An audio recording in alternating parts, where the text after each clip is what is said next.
Hello friends, शैकी kitchen में आपका स्वागत है। आज हम गुलाब जामुन बनाएंगे। और फ्रेंड्स, आप देखिए हमारे जो गुलाब जामुन बने हैं कितने सॉफ्ट बने हैं। और आप इनका कलर देखिए, एकदम परफेक्ट कलर आया है। हलवाई जैसे हमारे गुलाब जामुन बने हैं। अभी मैं आपको गुलाब जामुन ऊपर से रब करके दिखाती हूँ। कई बार क्या होता है, ऐसे रब करने से इनकी आउटर स्किन उतरने लगती है। उसका रीज़न भी मैं आपको आगे जाके बताऊँगी। और फ्रेंड्स, सबसे अच्छी बात यह है कि गुलाब जामुन को बनाने के लिए हमें बाहर से कुछ भी सामान नहीं लाना है, घर के सामान से ही बनकर तैयार हो जाएंगे। अभी ये गुलाब जामुन मैं आपको कट करके दिखाती हूँ।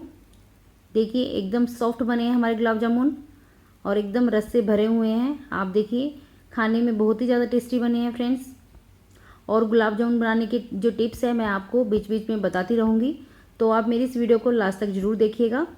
और फ्रेंड्स, आपने अभी तक मेरे चैनल को सब्सक्राइब नहीं किया है, प्लीज़ सब्सक्राइब कीजिए, साथ में बेल आइकन को प्रेस कीजिए कि मेरे आने वाली हर नई वीडियो का नोटिफिकेशन आपको सबसे पहले मिलता रहे।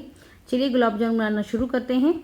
मैंने 1.5 लीटर फुल क्रीम दूध लिया है। सबसे पहले हम दूध को उबाल लेते हैं फुल फ्लेम पर।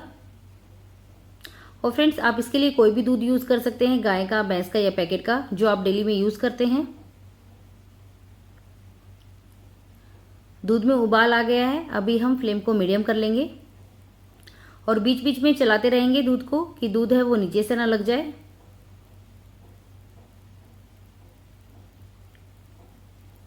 15 मिनट हो गई है। आप देखिए हमारा जो दूध है थोड़ा सा रिड्यूस हो गया है। और आप साइड से ऐसे मलाई को उतार उतार कर दूध में मिलाते रहिए। और फ्रेंड्स, जब भी आप गुलाब जामुन बनाएं तो आप घर पर ही मावा निकाल कर गुलाब जामुन बनाइएगा फ्रेंड्स। बहुत ही अच्छे हमारे गुलाब जामुन बनते हैं। जो घर का निकाला हुआ मावा होता है एकदम शुद्ध होता है। और फ्रेंड्स, हमें टाइम थोड़ा ज़्यादा लग जाएगा, लेकिन उसके बाद जो रिज़ल्ट आएगा उसको देखकर आपका मन बहुत ही ज़्यादा खुश हो जाएगा, क्योंकि हमारे गुलाब जामुन बहुत ही ज़्यादा अच्छे बनेंगे।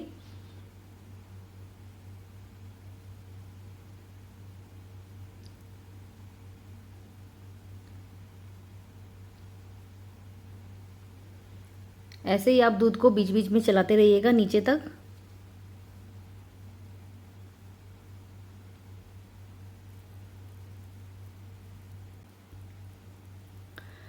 मुझे लगभग 50 मिनट हो गए हैं। आप देखिए हमारा दूध कितना गाढ़ा हो गया है। और अभी आप देखिए फ्रेंड्स, दूध है थोड़े से छींटे मारने लग जाता है, तो अभी आप फ्लेम को लो कर लीजिए। लो फ्लेम पर हम इसे पकाएंगे और नीचे तक चलाते रहेंगे कि हमारा जो दूध है वो नीचे ना लग जाए। और फ्रेंड्स, अभी हमें ज़्यादा टाइम नहीं लगेगा, मैक्सिमम हमें 10 मिनट और लगेंगे इसको पकाने में।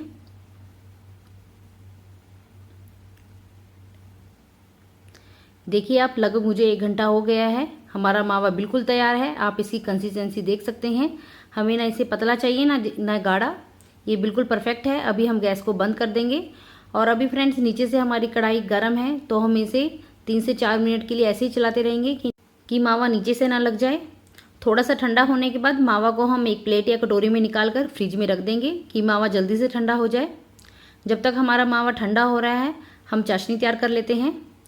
1 कप मैंने चीनी ली है। यदि आपके पास मेजरिंग कप नहीं है तो आप एक कटोरी में डाल के देखिए। ऐसे मैं आपको दिखाती हूँ। आप एक कटोरी भरकर ले लीजिए चीनी की। और आधा कप और लिया है मैंने चीनी का। और फ्रेंड्स, मेरी चाशनी थोड़ी सी कम रह गई थी, तो आप 2 कटोरी ले लीजिए चीनी की। बस आपको इस बात का ध्यान रखना है, आप जितनी चीनी ले रहे हैं उतना ही आपको पानी लेना है। मैंने 1.5 कप चीनी का लिया है, तो 1.5 कप मैंने पानी लिया है। गैस पर रख देंगे और बीच बीच में हम इसे चलाते रहेंगे। फ्लेम को मैंने फुल रखा है।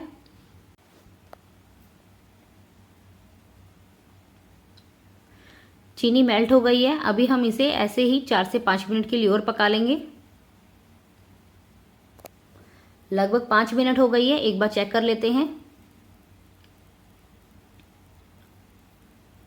देखिए आप, हमारी जो चाशनी है ऐसी चिपचिपी होनी चाहिए। हमें इसे ज़्यादा गाढ़ा नहीं करना है, ना कोई तार की चाशनी बनानी है। यदि फ्रेंड्स हमारी जो चाशनी ज़्यादा गाढ़ी हो गई तो वो गुलाब जामुन के अंदर तक नहीं जा पाएगी, जिससे हमारे जो गुलाब जामुन है अंदर से हार्ड बनेंगे। हमें सिर्फ इसे इतना ही पकाना है कि हमारी जो चाशनी है हल्की चिपचिपी हो जाए। अभी हम गैस को बंद कर देंगे। इसके अंदर 1/4 छोटी चम्मच हम छोटी इलायची का पाउडर डालेंगे। ये बिल्कुल ऑप्शनल में है और आप चाहे तो इसमें केसर भी डाल सकते हैं। और फ्रेंड्स, अभी हमारा मावा ठंडा हो गया है। अभी हम मावा को मेजरमेंट करेंगे कि हमारा जो मावा है वो कितना निकला है। 1 कप और आधा कप, मेरा टोटल 1.5 कप मावा है, तो हम इसके अंदर 1/3 कप मैदा डालेंगे। फ्रेंड्स आपको इस बात का ध्यान रखना है कि यदि आपने 1 कप मावा लिया है तो आपको 1/4 कप मैदा लेना है। आपका जितना भी मावा है उसका चौथाई हिस्सा आपको मैदा लेना है। यदि फ्रेंड्स आपके पास मैदा नहीं है तो कोई बात नहीं, आप इसमें गेहूं के आटे का भी यूज़ कर सकते हैं। सेम क्वांटिटी में लेना है आपको। आज हम इन 2 चीज़ों से ही गुलाब जामुन बनाएंगे। दोनों चीज़ों को अच्छे से मसलेंगे। हम इसमें कोई बेकिंग पाउडर, मीठा सोडा, सूजी या मिल्क पाउडर किसी चीज़ का यूज़ नहीं करेंगे। हमें इसे मसलने में मैक्सिमम 5 से 6 मिनट ही लगेंगे। आप देखिए एकदम डो की फॉर्म में आ गया है और ना ये बिल्कुल भी प्लेट पर चिपक रहा है, ना हमारे हाथों पे चिपक रहा है। अभी हम इसकी छोटी सी बॉल्स बना के देखेंगे। पहले हमारी बॉल में बिल्कुल भी क्रैक नहीं होना चाहिए। देखिए अब बिल्कुल भी क्रैक नहीं है, मतलब हमारा जो डो एकदम परफेक्ट है। अभी हम सारी बॉल्स बना लेंगे। पहले मैंने आधी बॉल्स बना ली है। पहले हम इन्हें फ्राई करेंगे। और फ्रेंड्स फ्राई करते हुए आपको 2-3 बातों का ध्यान रखना है। पहली बात, यदि आपने अच्छे से डो को नहीं मसला और आपकी बॉल में क्रैक होंगे जब आप इन्हें फ्राई करेंगे तो बॉल हमारी टूट जाएगी। सेकंड बात, और फ्रेंड्स यदि आपने कम ऑयल लिया, जब हम बॉल्स को कढ़ाई के अंदर डालेंगे तो बॉल्स जहाँ जहाँ से कढ़ाई के साथ टकराएंगी वहाँ से हमारी जो बॉल्स है वो फ्लैट हो जाएंगी, तो हमारे जो गुलाब जामुन है राउंड शेप के नहीं बनेंगे। और तीसरी बात फ्रेंड्स, यदि आपने ज़्यादा गर्म तेल लिया तो हमारी जो बॉल्स है अंदर से तो कच्ची रहेंगी, ऊपर से भी जो आउटर स्किन है वो अच्छे से फ्राई नहीं हो पाएगी। और जब हम उसे चाशनी में डालेंगे उसके बाद उसकी जो आउटर स्किन है वो उतरने लगती है। तो हमें गुलाब जामुन बनाने के लिए तो ज़्यादा तेल चाहिए और तेल हमें हल्का गर्म चाहिए। आप देख सकते हैं छोटे छोटे बबल्स आ रहे हैं, सिर्फ इतना ही गर्म तेल चाहिए। और अभी हम इसके अंदर एक एक करके बॉल्स डाल देंगे और हमें इन्हें लो फ्लेम पर फ्राई करना है। और फ्रेंड्स हमें एक बैच को फ्राई होने में 10 से 12 मिनट लग जाएंगे।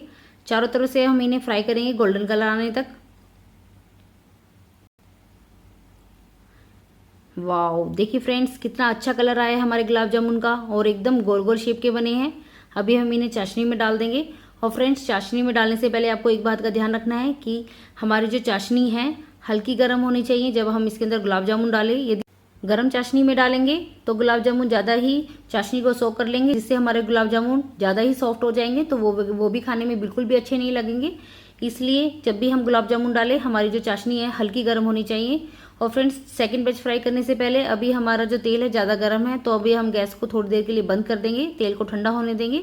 उसके बाद हम सेकंड बैच फ्राई करेंगे और इसे भी वैसे ही फ्राई करेंगे लो फ्लेम पर, और इसे भी फ्राई होने में 10 से 12 मिनट लग जाएंगे। सेकंड बैच भी बिल्कुल तैयार है, इसे भी हम चाशनी के अंदर डाल देंगे और नीचे वाले गुलाब जामुन हम ऊपर कर लेंगे, ऊपर वाले को नीचे डाल देंगे। अभी हम चाशनी के अंदर गुलाब जामुन को 2 से 3 घंटे के लिए ऐसे ही छोड़ देंगे।